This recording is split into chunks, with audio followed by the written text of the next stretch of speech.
Vamos para Filipenses, capítulo 3. Praticamente o texto vai ficar nos versículos 7 ao 10. Mas para desenvolvermos esse texto, entendermos melhor, resolvi ler a partir do versículo 1. Filipenses, capítulo 3, versículos 1 e 2. Diz assim: Quanto ao mais, irmãos meus, alegrai-vos no Senhor. A mim não me desgosta, e é segurança para vós outros, que eu escreva as mesmas coisas. Acautelai-vos dos cães, acautelai-vos dos maus obreiros, acautelai-vos da falsa circuncisão. E essa carta aqui, que Paulo escreveu para a igreja, é uma das mais pessoais. Quando ele começou o seu ministério, e a primeira igreja da qual ele fundou foi exatamente a igreja lá de Filipos. E Paulo, pelo menos por 3 vezes, ele passou algum tempo nessa igreja. É por isso que ele diz aí no final do versículo 1, ele era bastante conhecido, tinha um apego muito grande com essa igreja. No final do versículo 1 ele diz: a mim não me desgosta, e é segurança para vós outros que eu escreva as mesmas coisas. Então, Paulo sempre estava pregando e ensinando, e muitas vezes ele repetia coisas que essa igreja precisava aprender. E no versículo 2, ele dá um alerta, diz para acautelai-vos, dos cães, dos maus obreiros, da falsa circuncisão.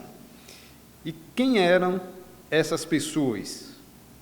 Os cães, na antiguidade, eles viviam na rua, eram selvagens e asquerosos. E os judeus tinham costume de chamar os gentios de cães. Mas Paulo, aqui no versículo 1, versículo 2, quer dizer, ele vai aplicar aos judaizantes.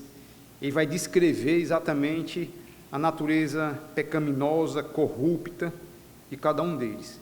E os maus obreiros que ele fala aí no final, se refere também a eles. E aí Paulo vai continuar na sua carta e vai descrever algumas coisas. Versículo 3 até o versículo 6.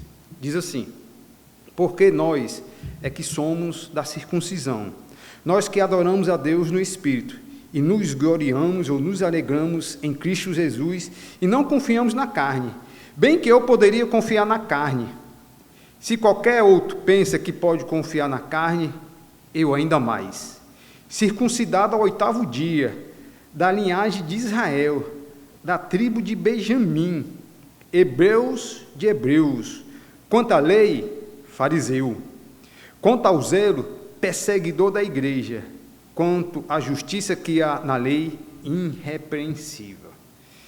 E Paulo, ele vai falar aqui, falando para os irmãos da igreja, que a nossa origem, no nosso nascimento, as nossas habilidades, as nossas capacidades, as nossas realizações, o nosso conhecimento ou estudo e até a nossa justiça, de nada adianta em relação à nossa espiritualidade, não adianta em nada na nossa comunhão com Deus, também não adianta em nada na nossa salvação. O que Paulo está querendo mostrar isso. Se servisse de alguma coisa, eu seria salvo por isso.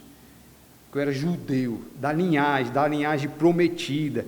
Eu era da tribo de Benjamim, aqueles que se tornou mais fiéis dos judeus. Como ele fala, hebreu de hebreu. Quanto à lei, ele era zeloso. Ele foi até ser perseguidor da igreja e vivia irrepreensível.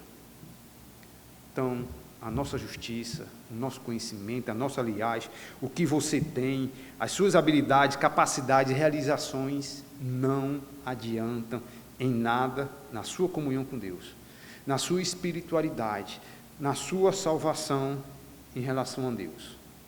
Se existem pessoas orgulhosas, arrogantes e prepotentes, é porque essas pessoas confiam na carne. É por isso que ele fala no versículo 3, porque nós porque nós é que somos da circuncisão, nós que adoramos a Deus no Espírito e nos alegramos em Cristo Jesus e não confiamos na carne. E, finalmente, nós vamos entrar no texto que eu queria abordar, que é a partir do versículo 7. Mas a pergunta fica no ar. O que é necessário, então, para eu ter comunhão com Deus? O que é necessário, então, para eu aumentar a minha comunhão com Deus, a minha intimidade com Deus? O que é necessário para você que não tem a Cristo como seu Senhor e Salvador, não tem a salvação, não tem a vida eterna, o que é necessário? E a partir do versículo 7, Paulo vai desenvolver essa ideia. O que é necessário? Se eu sou crente, se nós somos realmente crentes em Cristo Jesus, como é que eu posso aumentar a minha intimidade com Deus? E a partir do versículo 7, nós vamos ver algumas atitudes. Eu pensei em uma, mas talvez duas. Mas versículo 7 e versículo 8, Paulo fala: mas o que para mim era lucro, considerei perda por causa de Cristo. Sim, deveras considero tudo como perdas, por causa da sublimidade do conhecimento de Cristo Jesus, meu Senhor, por amor do qual perdi todas as coisas e as considero como refúgio para ganhar a Cristo. Então, Paulo está falando aqui de todas as coisas, é das coisas que ele tinha conquistado, da sua linhagem, do que ele fez, do que ele era, da sua habilidade, da sua justiça. Ele disse: olha, essas coisas são lixos, são algo sem valor. E o que Paulo está querendo tratar aqui, está praticamente no versículo 10, né? que ele fala para conhecer o poder da sua ressurreição e a comunhão com o seu sofrimento, comunhão e me conformando com ele na sua morte. Paulo está falando aqui da sua relação, da sua intimidade, da sua comunhão com Deus.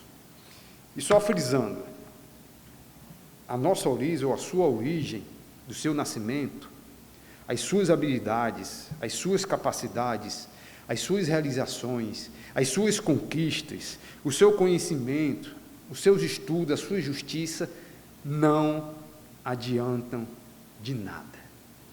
Nada vezes nada. Seja na salvação, seja para o perdão dos pecados, seja para ter comunhão com Cristo, ou seja, para estar perto com Cristo.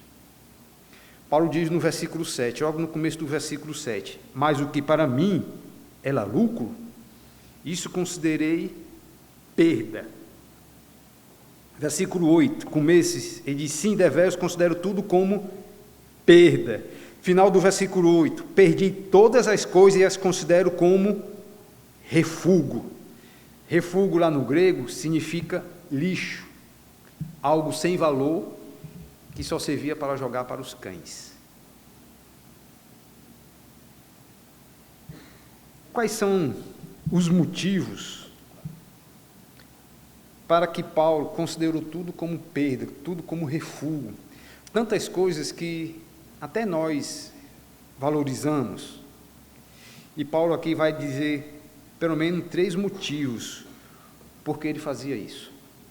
Versículo 7, final do versículo 7, diz: mas o que para mim era lucro, sim, isso considero perda por causa de Cristo. Primeiro motivo, porque Paulo considerava tudo que ele tinha, posição, poder, fama, autoridade. Disse: olha, eu considerei tudo isso como perda e eu perdi de fato tudo isso por causa de Cristo. Não somente isso, versículo 8 ele diz: sim, devero, considero tudo como perda por causa da sublimidade do conhecimento de Cristo Jesus, meu Senhor. Se Cristo é o seu Senhor, o seu Salvador, ou se você quer ter comunhão com Deus, quer ter intimidade com Deus, quer ter a sua salvação, você precisa entender que para se aproximar de Cristo, para ter comunhão com Cristo, para ter intimidade com Cristo, as coisas que você tem, que você é, não vale de nada. Terceiro motivo porque Paulo considerava tudo como perda, como refúgio, como lixo, Final do versículo 8, ele diz, né? Sim, deveras considero tudo como perda por causa da sublimidade do conhecimento de Cristo Jesus, meu Senhor, por amor do qual ele fazia isso também por questão de amor. Por amor, Paulo? Sim, por amor a Cristo. E aqui está o divisor de águas na vida de qualquer pessoa. O motivo da nossa reunião, da nossa adoração, da nossa existência e de todas as coisas, de tudo que nós fazemos dia após dia, se não for por amor a Cristo, está sendo por amor das coisas que você valoriza tanto. Todas as ações do crente devem estar baseadas exatamente no amor a Cristo. Aquele que bebeu da fonte da água da vida, ele está disposto a deixar casa, pai, mãe, filho, está disposto a entregar o seu próprio corpo para ser queimado por amor a Cristo, seu Senhor. Dorothy Day, ela dedicou a sua vida a pessoas pobres e oprimidas. E certa vez ela falou, abrindo aspas, o amor em ação é algo doloroso e assustador. Vamos dar um exemplo. Se você está numa praça com o seu filho lá pequeno, e junto dele tem umas 6 crianças, você lá olhando para a criança e de repente você vê um pitbull correndo para cima das crianças. Quem você vai querer proteger primeiro? Seu filho.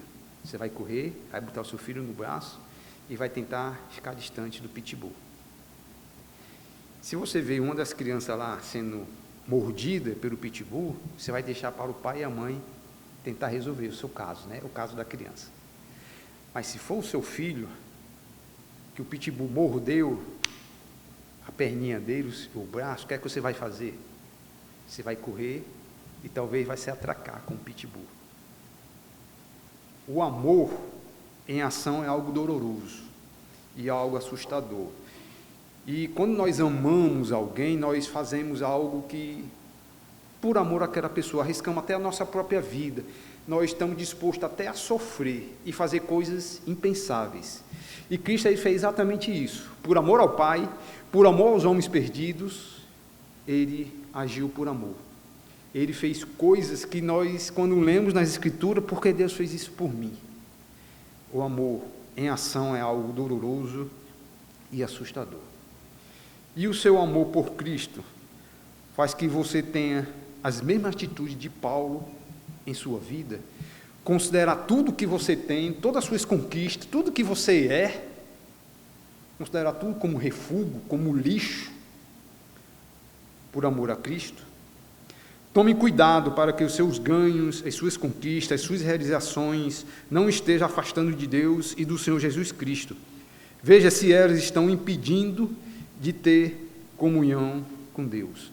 Muitos crentes eles precisam fazer algumas cirurgias na sua vida, sabendo que algumas coisas impedem ele de ter comunhão com Deus, de ter uma intimidade com Deus, de amar mais a Deus. E muitas vezes precisa fazer uma cirurgia. É como um câncer. Quando um médico nos diz, ou diz para uma determinada pessoa que a pessoa está com câncer, e diz, olha, precisamos cortar uma perna, uma parte da perna. Se corta a perna, de repente o médico faz outros exames, não, tem que cortar mais em cima, tirar a perna toda. É uma decisão, muitas vezes, nossa. É uma decisão consciente. O médico avisa da situação. Mas a decisão de querer cortar coisas de nossas vidas para termos comunhão com Deus, a decisão é sua. O médico, ele alerta. Isso aqui, muitas vezes, vai impedir você de ter comunhão com Deus. E como crentes, nós temos que tomar uma decisão. Isso aqui, por mais que me traga lucro, benefício, algo para a minha vida e para a minha família, mas eu estou perdendo a minha comunhão com Deus. Estou perdendo a minha intimidade com Deus. Eu tenho que tomar uma decisão. Algumas vezes, a gente pende para um lado. Ganância, desejo, outras coisas mais. Outras vezes, por amor a Cristo, nós consideramos todas essas coisas como refúgio, como lixo. Paulo, quando ele diz a ele, por amor do qual perdi todas as coisas e as considero como refúgio, quando Paulo fez isso, quando ele perdeu tudo o que tinha por amor a Cristo, teve algumas consequências na vida dele. Tudo tem consequências. Nós agimos por amor, vivemos por amor, caminhamos por amor. Mas quem é o nosso amor? Muitas vezes nós temos que fazer essa pergunta: Senhor, és tu que é o meu amor? Aquele que não tenho mais daqui na terra? Ou tem outras coisas que substituem? E quando Paulo fez isso, ele teve algumas consequências. E que consequências foram essas? Versículo 8. Ele diz aí: sim, deveras, considero tudo como perda por causa da sublimidade do conhecimento de Cristo, meu Senhor, por amor do qual perdi todas as coisas e as considero como refúgio para ganhar a Cristo.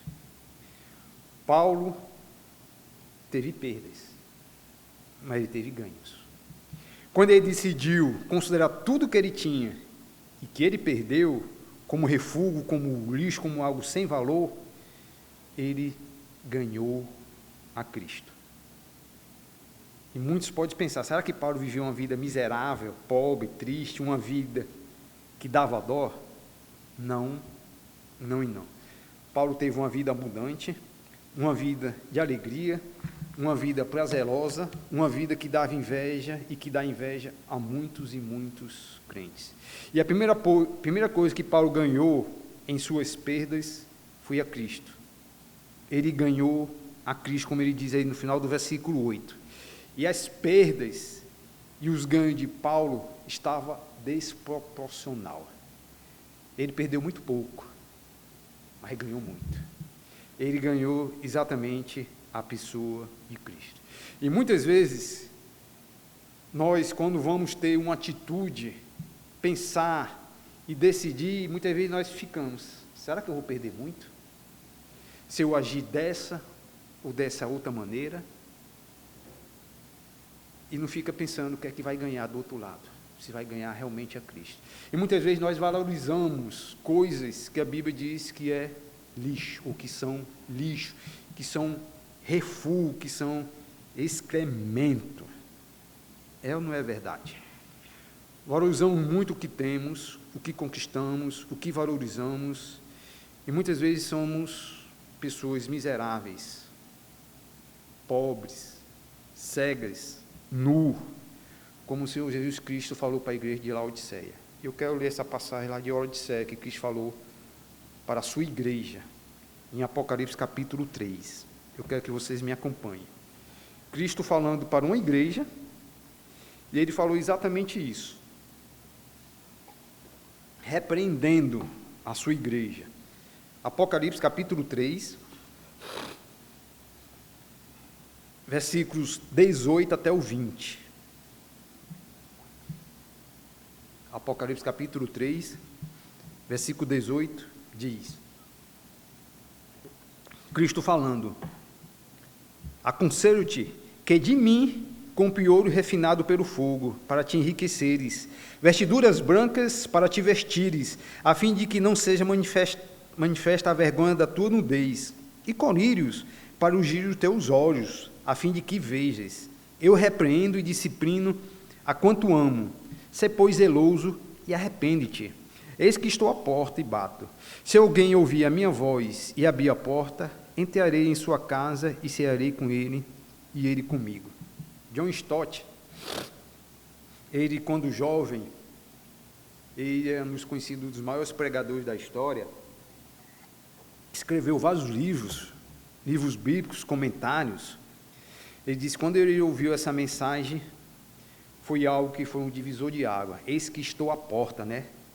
E bato. Se alguém ouvir a minha voz e abrir a porta, entrarei em sua casa e cearei com ele e ele comigo. Ele disse, abrindo aspas: aqui então é uma questão crucial que temos que chegar. Será que já abrimos nossa porta para Cristo? Será que já o convidamos? Será que é exatamente a questão que eu preciso? Essa era exatamente a questão que eu precisava ter colocado para mim. Pois, intelectualmente falando, eu tinha acreditado em Jesus durante toda a minha vida, mas do outro lado da porta. Eu tinha regularmente me esforçado para dizer ou fazer as minhas orações pelo buraco da fechadura. Eu até tinha empurrado algum dinheiro por debaixo da porta, em uma vã tentativa de acalmar Cristo. Eu havia sido batizado, eu ia à igreja, lia a Bíblia, tinha os altos ideais e tentava ser bom e fazer o bem. Mas o tempo todo, muitas vezes sem perceber, estava segurando Cristo no comprimento do meu braço, segurando lá a porta para ele não entrar, mantendo-o fora. Eu sabia que abrir a porta teria consequências graves. Estou profundamente grato a Ele por permitir-me abrir a porta.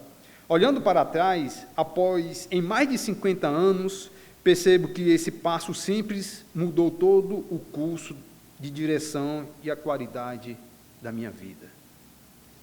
E tem muitos crentes que estão fazendo as suas orações por um buraco de uma fechadura, como ele fala aqui, estão segurando a porta para não deixar Cristo entrar, muitas vezes estão querendo acalmar a Cristo, mas Cristo ainda está no lado de fora. E Cristo, quando ele falou, ele estava falando para a sua igreja, para pessoas que eram crentes. O segundo ganho que Paulo teve em suas perdas, que considerou tudo como inútil, diz o versículo 9, logo no começo. Ele diz, quando considerou tudo como perda, tudo como refúgio, além de ele ter ganhado a Cristo, ele foi achado nele. O que é que significa isso? Paulo foi achado nele. Vocês se lembram daquela frase de Cristo? Eu não vi salvar justo, mas ele veio atrás de perdidos, salvar perdidos. Como é que é a frase? Eu não vi salvar justo, e sim buscar e salvar os perdidos. E aqui, quem foi encontrado aqui foi Paulo, mas foi encontrado por quem? Deus encontrou Paulo, ou achou Paulo em Cristo Jesus. É exatamente o que significa essa palavra. Cristo veio para salvar e buscar o perdido. Cristo não, Deus Pai, quando está procurando ou achando os seus filhos, ele encontra exatamente em Cristo Jesus. Eu fui achado em Cristo Jesus. Deus me achou, Deus me encontrou em Cristo Jesus. Deus, quando olhava para Cristo, ou quando olha para Cristo, estava olhando também para Paulo. Deus, quando olha para Cristo, ele não está somente ver a pessoa de Paulo, a pessoa de Pedro, Davi, mas ele está olhando e está vendo a todas as pessoas que se entregaram ou entregaram a sua vida a Cristo, a todos os crentes, a todos os eleitos de Deus. E aqui, como diz o versículo 9, Paulo diz, fui achado nele, não tendo justiça própria, que procede da lei, senão a que é mediante a fé em Cristo Jesus. Justiça que procede de Deus, baseado na fé. E aqui está o segundo ganho de Paulo. Ele ganhou a Cristo e ele foi achado por Deus em Cristo. É como eu disse, as perdas de Paulo foram muito pequenas porque ele estava ganhando muito. Ele estava ganhando a Cristo. Deus estava vendo Paulo em Cristo Jesus, e se Deus, Pai, não lhe vê em Cristo Jesus, é porque você não está salvo. Você está em Cristo Jesus somente pela fé nele, através da sua obra de salvação. Você já foi justificado ou considerado justo por Deus. Os seus pecados já foram pagos, já foram totalmente quitados em Deus. Se não foram, se você não foi justificado, é porque Deus não está encontrando você em Cristo Jesus, quando Ele olha para o seu filho, e Ele vê Paulo, Pedro, João, Tiago, Davi, Salomão, seja qualquer um dos seus filhos que abraçaram a fé em Cristo Jesus. Não foi pouco que Paulo ganhou, ele ganhou muito. E o único caminho para você ser justificado dos seus pecados, para estar na presença de Deus sem culpa, é através da morte e da ressurreição de Cristo Jesus. É através da fé nele, é através da sua obra de salvação. Então a exortação que a Bíblia fala, e sempre está chamando os homens, alertando, é: creia somente nele para a sua salvação da sua alma.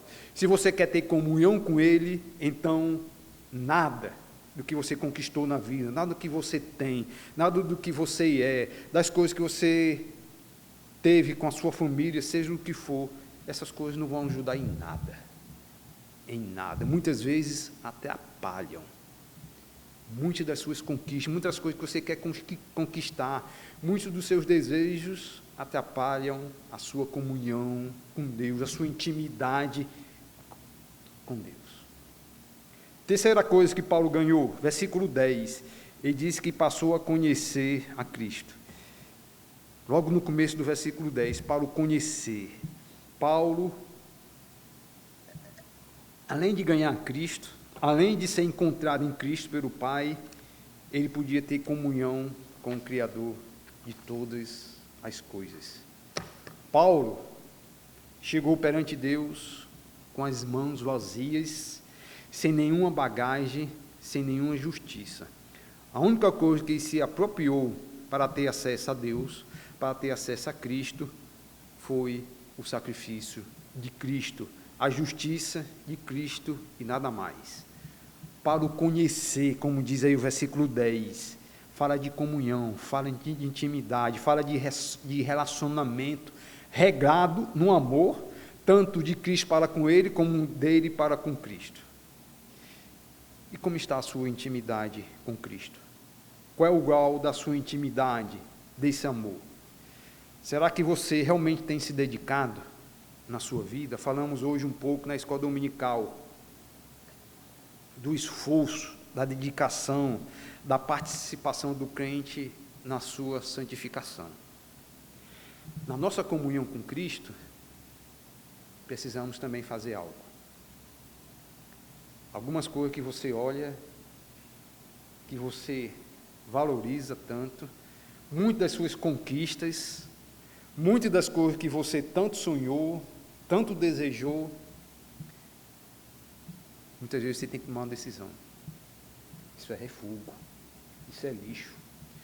O que ele serve é para os cães. Para eu ter comunhão com Cristo, essas coisas não vão me ajudar, muitas vezes vão atrapalhar meu relacionamento com Cristo. Se você realmente quer ter comunhão, você tem que tomar algumas atitudes. Quarta coisa que Paulo ganhou ao considerar essas coisas como refúgio, versículo 10, ele fala de mais um. Ele diz, fala para conhecer e o poder da sua ressurreição. Paulo também queria conhecer tudo que estava envolvido na ressurreição de Cristo. A origem desse poder, como foi, tanto a ressurreição como o poder da ressurreição ultrapassa o nosso conhecimento. Mas por que tanto interesse em tudo isso, interesse na ressurreição? Porque a ressurreição é a base, é um dos pilares da fé cristã. Como Paulo falou lá em Coríntios, se nós não ressuscitarmos, vã é a nossa fé, vã é o que nós fazemos, vã, essa é a nossa adoração a Deus. É na ressurreição que Deus prometeu que, apesar da morte, nós vamos ter um corpo glorificado, vamos ter acesso ao Pai pessoalmente, vamos ver pessoalmente com os nossos próprios olhos e vamos adorá-lo.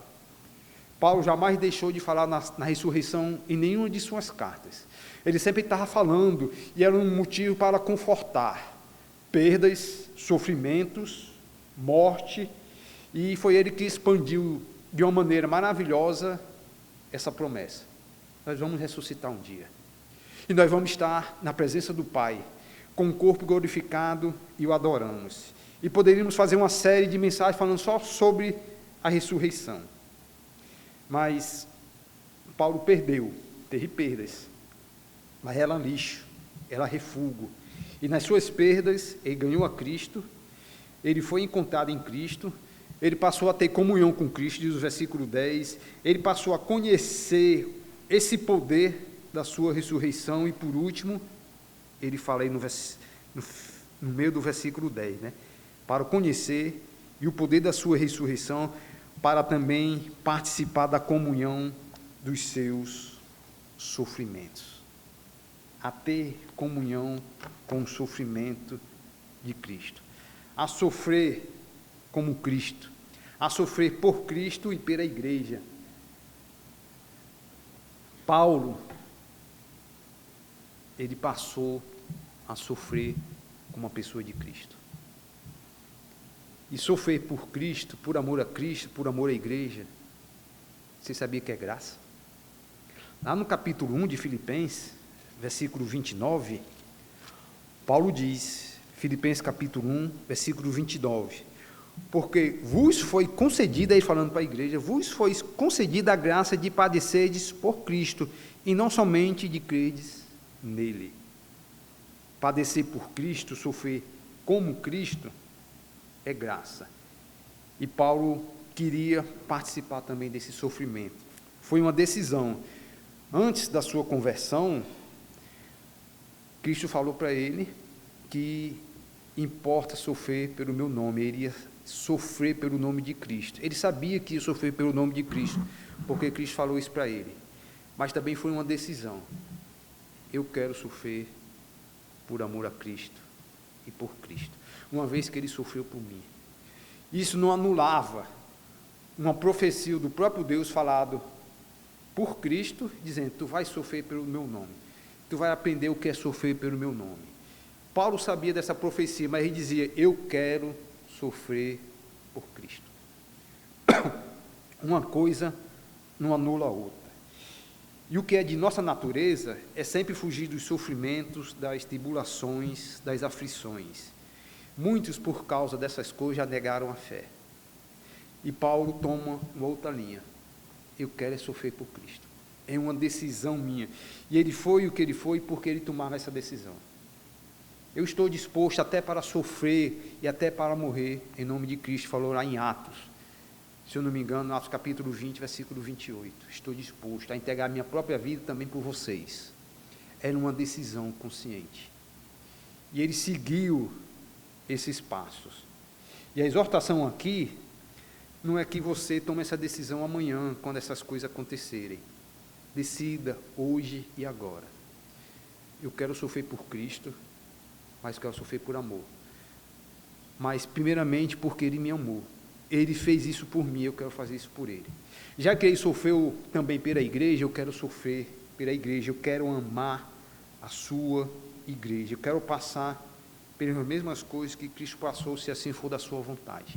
Uma decisão, porque quando essas coisas acontecerem, você não vai ficar abalado. Então tem que ser uma decisão consciente, voluntária. E deve ir mais além. Como ele fala aí no final do versículo 10, eu quero me conformar com Ele na sua morte. Eu quero viver como Ele, mas eu quero também morrer como Ele morreu.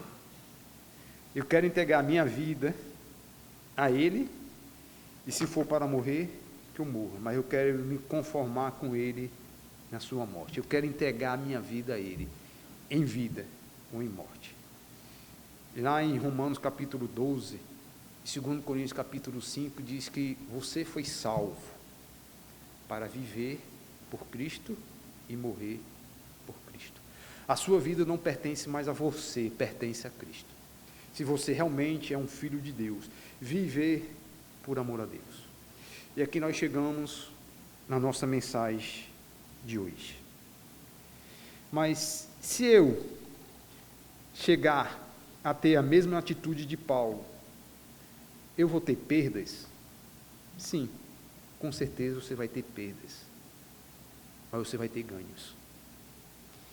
Certa vez Cristo falou: quem quiser salvar a sua vida, perdê-la-á. E quem perder a vida por minha causa, achá-la-á. Não foi isso que Cristo falou? Nós temos que tomar decisões dia após dia. Nós somos pessoas egoístas, muitas vezes somos pessoas avarentas, muitas vezes valorizamos coisas que não deveríamos valorizar tanto. Muitas vezes, quando nós as perdemos, vem um baque, vem as angústias, vem as decepções, vem as depressões.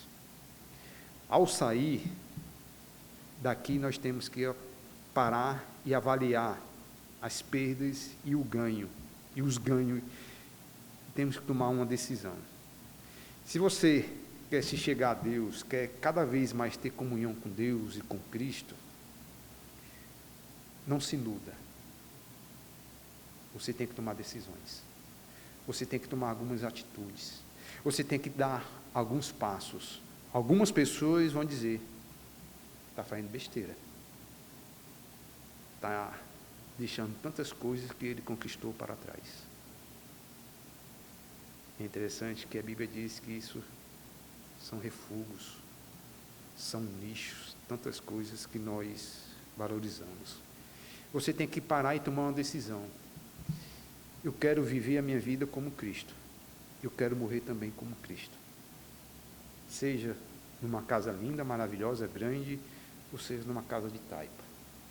Seja com boa saúde, ou não com tanta saúde. Mas eu quero viver. Eu quero viver como, não somente como Paulo, mas também como Cristo.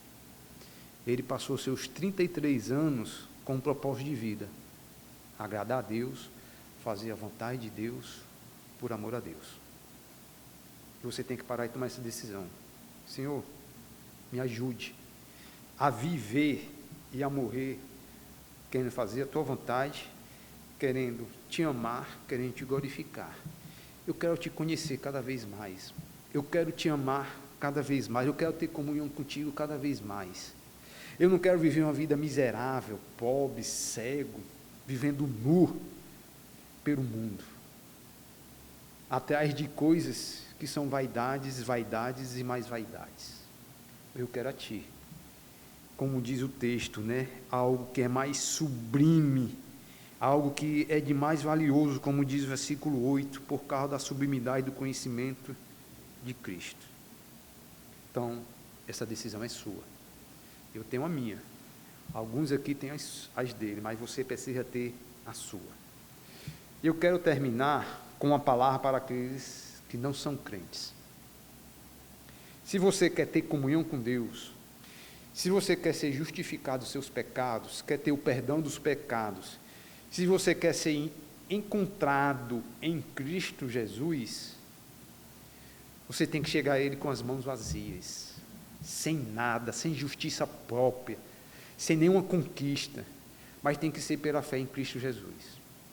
Se você quer ter comunhão com esse Deus, quer viver a vida eterna com esse Deus, amando e o adorando, você tem que chegar de mãos vazias e chegar e dizer: Senhor, eu chego a Ti através de Cristo, por causa do Seu sangue, por causa do Seu sacrifício, não por causa das minhas justiças, porque as minhas justiças são trapos de imundícia, como diz Isaías.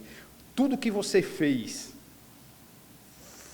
ou vai querer fazer, para tentar conquistar a sua salvação através das suas obras, são trapos de imundícia, não vale nada na presença de Deus. Deus a considera muito mais do que um refúgio, muito mais do que um lixo. Ele considera como um nada. Então, se você quer ter a vida eterna, se você quer ter os perdão dos pecados, submeta e creia na justiça que procede da fé. A justiça que é em Cristo Jesus, que está baseada em Cristo Jesus. E através de Cristo Jesus você pode chegar a Deus, pode chegar a Cristo e ter comunhão com Ele. Não comunhão somente nessa vida, mas por toda a vida eterna. Decisão para crentes e decisão para quem não é crente. Todos nós aqui, independente da nossa situação espiritual, nós temos que tomar decisões. E essa decisão é sua. a sua esposa, seu marido, seu pai, a sua mãe não vai tomar essa decisão por você, não. É você. E quando você estiver na presença de Deus, quando você morrer, partir dessa terra, você ou vai estar condenado ou vai estar salvo. Ou Deus vai ver você em Cristo Jesus, ou Deus não vai ver você de maneira nenhuma e vai tirar da sua presença.